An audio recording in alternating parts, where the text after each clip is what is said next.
నమస్తే welcome to our channel. Jaganmohan Reddy గారికి ఏటు అదేవిధంగా గుండె చప్పుడు అయినటువంటి విజయసాయి రెడ్డి ఇటీవల రాజకీయాలకు గుడ్ బై చెప్పి వ్యవసాయం చేసుకుంటానని చెప్పారు.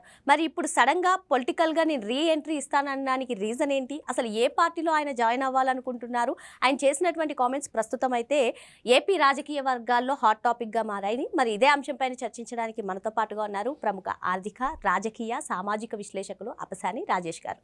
నమస్తే సార్. నమస్తే. అసలు రాజకీయాల్లోకి రాను, నేను గుడ్ బై చెప్పేశాను, వ్యవసాయం చేసుకుంటానని చెప్పినటువంటి విజయసాయి రెడ్డి ఇప్పుడు సడన్గా నాకు పవన్తో 20 ఏళ్ల నుంచి అనుబంధం ఉంది, చంద్రబాబు నాయుడు గారితో కూడా మంచి రిలేషన్షిప్ ఉందని చెప్పడానికి, అదేవిధంగా పొలిటికల్గా రీ ఎంట్రీ ఇస్తాను అని చెప్తున్నారు సార్. అది సేమ్ మళ్ళీ జగన్మోహన్ రెడ్డి కోటరీ వల్లే నేను ఆ పార్టీ నుంచి విడిపోయాను అని చెప్తున్నారు. అసలు విజయసాయి రెడ్డి చేస్తున్నటువంటి కామెంట్స్ పైన మీ అభిప్రాయం ఏంటి? ఆయన ఆంతర్యం ఏంటి ఇంతకీ? ఇప్పుడు జగన్మోహన్ రెడ్డి తోటి అంటే ఒక జగన్మోహన్ రెడ్డి అనే కాదు, వాళ్ళ నాయన రాజశేఖర రెడ్డి గారు, వాళ్ళ నాయన రాజారెడ్డి గారి హయాం నుంచి కూడా ఆ కుటుంబ ఆర్థిక వ్యవహారాన్ని పర్యవేక్షించే చార్ట్ అకౌంటెంట్గా విజయసాయి రెడ్డి, అంతకుముందు అతను ఎవరో మనకు తెలియదు, బ్యాక్ ఎండ్లో వాళ్ళ ఆర్థిక వ్యవహారాలు పర్యవేక్షించే చార్ట్ అకౌంటెంట్, అంతవరకే అతని గురించి పరిచయం అయినప్పుడు మనకు తెలిసింది. కానీ ఒకసారి జగన్మోహన్ రెడ్డి గారి మీద అక్రమాస్తుల కేసులు నమోదైన తర్వాత అసలు ఈ అక్రమాస్తుల కేసు ఈ మొత్తం రాజశేఖర రెడ్డి గారి అధికారాన్ని అడ్డుపెట్టి జగన్మోహన్ రెడ్డి గారికి ప్రయోజనాలు దక్కించేలాగా చేసే ఈ మొత్తం నెట్వర్క్కి మాస్టర్ మైండ్ విజయసాయి రెడ్డి అని చెప్పని నేను చెప్పలా, సిబిఐ చెప్పింది. ఏ ఇన్వెస్టర్ని మీరెందుకు జగన్మోహన్ రెడ్డి కంపెనీలో పెట్టుబడులు పెట్టారు అనంటే వాళ్ళు చెప్పే ప్రతి సందర్భం కూడా విజయసాయి రెడ్డి గైడ్ చేసిన విధంగా మేము అప్రోచ్ చేయమని చెప్పని చెప్తూ వచ్చారు. రాజశేఖర రెడ్డి గారి ప్రభుత్వం ద్వారా కొన్ని సంస్థలకి ప్రయోజనాలు దక్కటం, ఆ ప్రయోజనాలు దక్కించుకున్న సంస్థలు జగన్మోహన్ రెడ్డి గారి సంస్థలో పెట్టుబడి పెట్టడం, ఈ పెట్టే క్రమంలో కొన్ని సూట్ కేస్ కంపెనీలు ఎస్టాబ్లిష్ అయినాయి. మనకి సిబిఐ కేసులు, అక్యూజ్డ్ 1, 2 అనే ఈ నెంబర్లు, అలాగే క్విడ్ ప్రోకో అనే పదం, సూట్ కేస్ కంపెనీలు అనే పదం, మనీ లాండర్ అనే పదం, ఇవన్నీ కూడా సామాన్య ప్రజానీకానికి పరిచయం చేసిన గనులు మాత్రం ఈ 1 and 2నే. అటువంటి జగన్మోహన్ రెడ్డి గారి అనుంగు ఎక్యూజ్ నెంబర్ 2 జగన్మోహన్ రెడ్డి గారు 2019 ఒకసారి అధికారంలోకి రావడానికి ముందే ఆయన్ని రాజ్యసభకి నామినేట్ చేయించారు. తర్వాత వైసీపీ పార్టీ పార్లమెంటరీ పార్టీ నాయకుడిగా ఆయన ఎంపిక చేశారు. తర్వాత వైసీపీ పార్టీ తరఫున ఉత్తరాంధ్ర జిల్లాల పర్యవేక్షకుడిగా ఒక రకంగా మాట్లాడుకుంటే ఈయన ఒక రాజ్యసభ సభ్యుడు. ఆ ఉత్తరాంధ్ర ప్రాంతంలో శాసనసభ్యులు ఉన్నారు, లోక్సభకి ప్రత్యక్షంగా ఎన్నికైన వాళ్ళు ఉన్నారు, అక్కడి నుంచి మంత్రులు ఉన్నారు. ఇంతమంది ఉన్నా కూడా ఒక రాజ్యసభ సభ్యుడు అక్కడ కలెక్టర్లతోటి సమీక్షా సమావేశాలు నిర్వహించే స్థాయి ప్రోటోకాల్ ఈయన పొందాడు. అలాగే మోస్ట్ ఇంటెగ్రిటీ కలిగిన రాజకీయ నాయకులు, రాజకీయ కుటుంబంగా పేరైన గన్న పోస్పాటి వంశస్థులు, పివిజి రాజు గారైనా, ఆనంద్ గజపతి రాజు గారైనా, అశోక్ గజపతి రాజు గారైనా వాళ్ళ ఆస్తులు సమాజానికి ఇచ్చారు. మేము రాజకుటుంబం, ఈ రాజ్యాలను పరిపాలించిన రాజులనే భేషజాలు కనీస మాత్రం ప్రదర్శించని డౌన్ టు ఎర్త్ ఉండే నాయకులు. ముఖ్యంగా అశోక్ గజపతి రాజు గారు సెంట్రల్ సివిల్ ఏవియేషన్ మినిస్టర్గా ఉంటే ఆయన సూట్ కేసు ఆయన పట్టుకొని వెళ్ళేవాడు. క్యూలో నుంచని సాధారణ ప్రయాణికుల్లాగా వెళ్ళేవాడు ఆయన. అటువంటి అశోక్ గజపతి రాజు గారిని ఉద్దేశించి ఆయన అవినీతికి పాల్పడ్డాడు అని దుర్భాషలాడే వ్యాఖ్యలు చేస్తా అత్యంత సంస్కారహీనపు ప్రదర్శన విజయసాయి రెడ్డి ప్రదర్శించాడు. అంటే అందరికీ కూడా, నాలాంటి వాళ్ళని కూడా చాలా సందర్భాల్లో మాట్లాడాం, అసలు నువ్వు ఎవరయ్యా, ప్రజా జీవితంలో నీ ప్రమేయం ఏంటి, కేవలం రాజశేఖర రెడ్డి గారి కుటుంబానికి ఊడిగం చేసావు కాబట్టి, వాళ్ళతో పాటు కేసులు అక్యూజ్డ్గా అయ్యి ఉన్నావు కాబట్టే నీ పేరు నలుగురికి తెలుసు. ఆ వైసీపీ పార్టీలో ఒకరోజు ఎప్పుడు పనిచేయాలా, ప్రజా జీవితంలో 1 గంట ఎప్పుడు నువ్వు పనిచేయాలా, ఇవాళ ప్రజా జీవితంలో సుదీర్ఘకాలం నుంచి రాజకీయాల్లో ఉన్న నాయకులను ఉద్దేశించి ఈ విధంగా అభ్యంతరకరంగా వ్యాఖ్యలు చేస్తున్నావు అని చెప్పని నాలాంటి వాళ్ళని కూడా ఎన్నో సందర్భాల్లో మాట్లాడిన నేపథ్యం. చంద్రబాబు నాయుడు గారిని, లోకేష్ గారిని అత్యంత జుగుసాకరమైన పద్యాలంతో విమర్శలు చేస్తుండేవాడు. రామోజీరావు గారిని, ఏబిఎన్ రాధాకృష్ణ గారిని, రామోజీరావు గారిని అయితే ఏకవచనంతో సంబోధిస్తుండేవాడు. నీ అంతు తేలుస్తా, అది చేస్తా, ఇది చేస్తా అని చెప్పని. అయితే ఈ వైసీపీ పార్లమెంటరీ పార్టీ నాయకుడిగా మెల్లగా అతనికి పిఎంఓలో యాక్సెస్ దొరికింది. కేంద్ర ప్రభుత్వ పెద్దలతో కొంత సాన్నిహిత్యం ఏర్పడింది. అటువంటి నేపథ్యంలో ఇవాళ 2024 ఎన్నికల్లో వైసీపీ పార్టీ ఘోర ఓటమి చెందింది.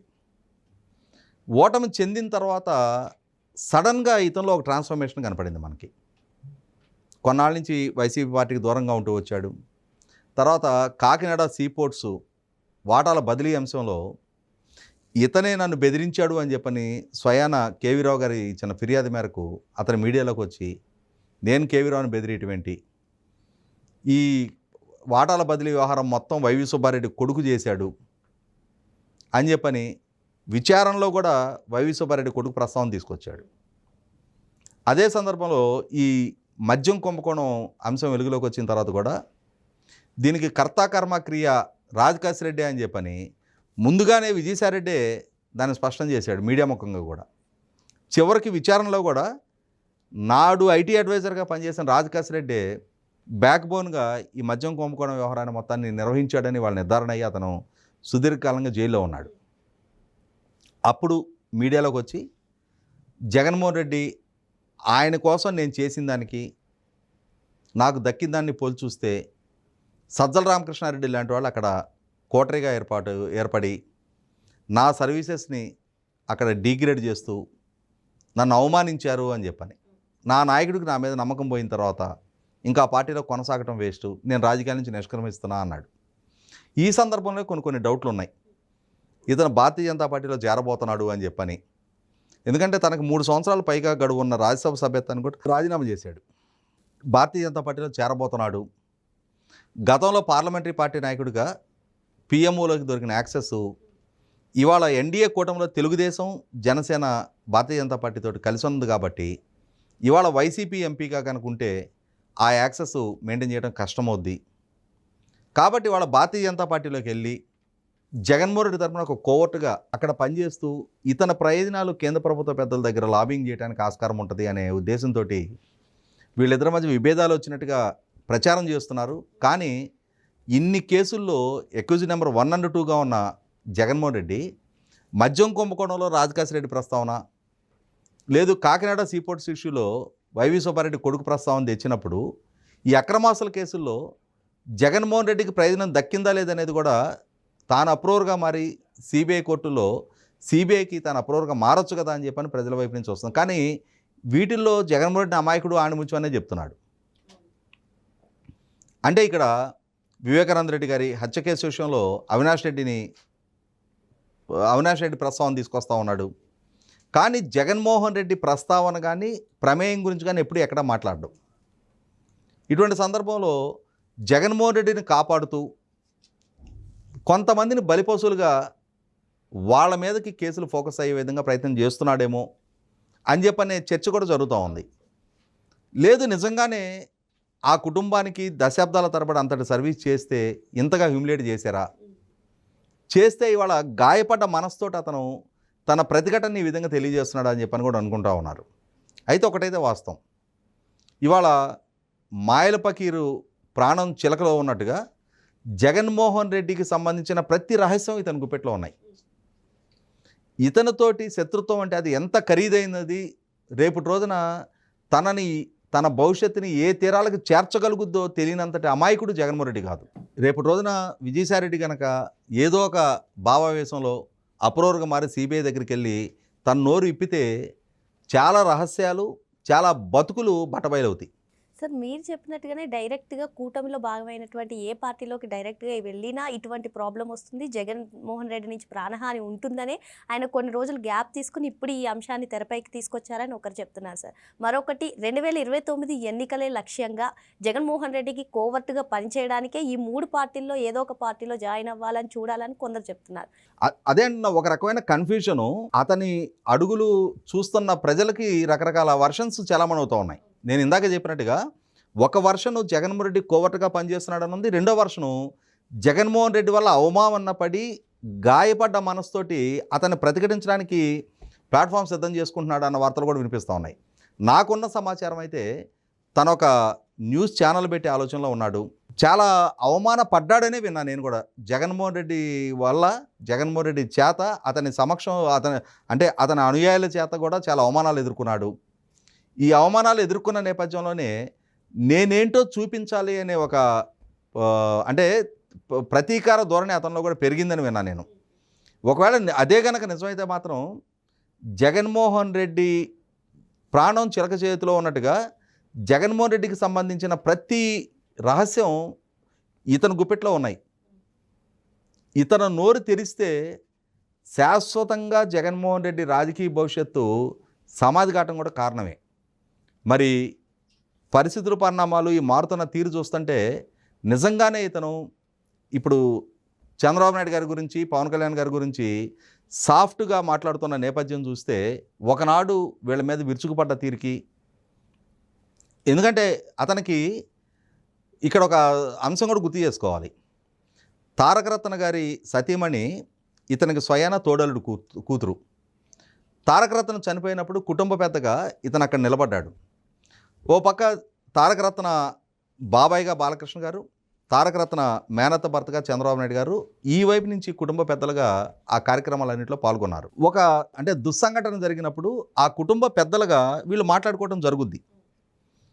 అక్కడి నుంచే జగన్మోహన్ రెడ్డి గారు చంద్రబాబు నాయుడు గారితో, బాలకృష్ణ గారితో సన్నిహితంగా ఉంటావా అని చెప్పని ఇతను మందలించినట్టుగా, ఆ కుటుంబపరమైన సంబంధ బాంధవ్యాలు, ఎమోషన్స్ గురించి కనీస మాత్రపు పట్టింపు లేని జగన్మోహన్ రెడ్డి, అన్నిటిని రాజకీయ కోణంలోనే చూసే జగన్మోహన్ రెడ్డి అక్కడ జరిగిన ఒక 40 సంవత్సరాల యువకుడు చనిపోయిన నేపథ్యం, అతనుకున్న 3 పిల్లలు, ఆ కుటుంబం, వాళ్ళ భవిష్యత్తు, వీటి గురించి పట్టించుకొని బాధ్యతగా మాట్లాడటాన్ని కూడా నేరంగా అతను భావించి ఇతను అవమానించాడని చెప్పని చెప్పుకుంటూ ఉన్నారు. అంటే ఆ అంశంలో కూడా కోటరీల ప్రమేయం ఉండొచ్చు అంట.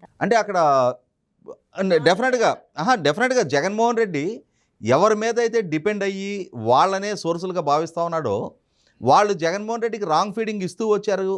అతను తీసుకుంటున్న ప్రతి నిర్ణయం కూడా అతనికే బూమరాంగ్ అయింది అనేది మొన్నటి ఎన్నికల్లోనే స్పష్టమైంది కదా. కాబట్టి వాళ్ళ కోటరీ ప్రమేయం 100% ఉంటుంది.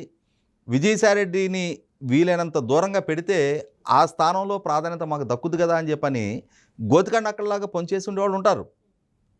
సహజం అది. ఆ అవకాశాన్ని అడ్వాంటేజ్గా తీసుకొని జగన్మోహన్ రెడ్డి లాంటి ఇంట్రావర్ట్ అతను తన పరిధి దాటి బయటికి రాడు, 10 మందితో ఇంటరాక్ట్ అవ్వడు, బ్యారికేడ్లు, పరదాల మధ్య బతికిన జగన్మోహన్ రెడ్డి ఈ రోజుకి కూడా 30 అడుగుల ఐరన్ ఫెన్సింగ్లో ఉంటున్న జగన్మోహన్ రెడ్డి ఈ రోజుకి కూడా తాను ఒక పర్సెప్షన్లో ఉండి, నేను అలా కాలు బయట పెడితే రాష్ట్రం మొత్తం నా వెనక తిరగబడిపోద్దనే ఒక పర్సెప్షన్లోనే అతను ఉంటున్నాడు. అతను అలానే ఉంచుతున్నారు. అతని మనసెరిగి మిగిలిన నడుచుకుంటూ ఉంటున్నారు. సహజంగా మనకేమవుద్ది, వ్యాధి కలిగించే స్వీటు మన నోటికి చాలా రుచిగా ఉంటుంది. వ్యాధిని తగ్గించే మందు చేదుగా ఉంటుంది. చేదు కన్నా తీపి చాలామందిని ఆకట్టుకుంటుంది. కానీ దాని ఇంప్లికేషన్స్ ఏంటనేది లాంగ్ రన్లో తెలుస్తుంది. జగన్మోహన్ రెడ్డికి ఇప్పటికే తెలిసింది, క్షౌరం అయింది, కానీ ఇంకా వివరం అయితే రావట్లా. మరో అంశంతో మళ్ళీ కలుద్దాం. Thank you sir.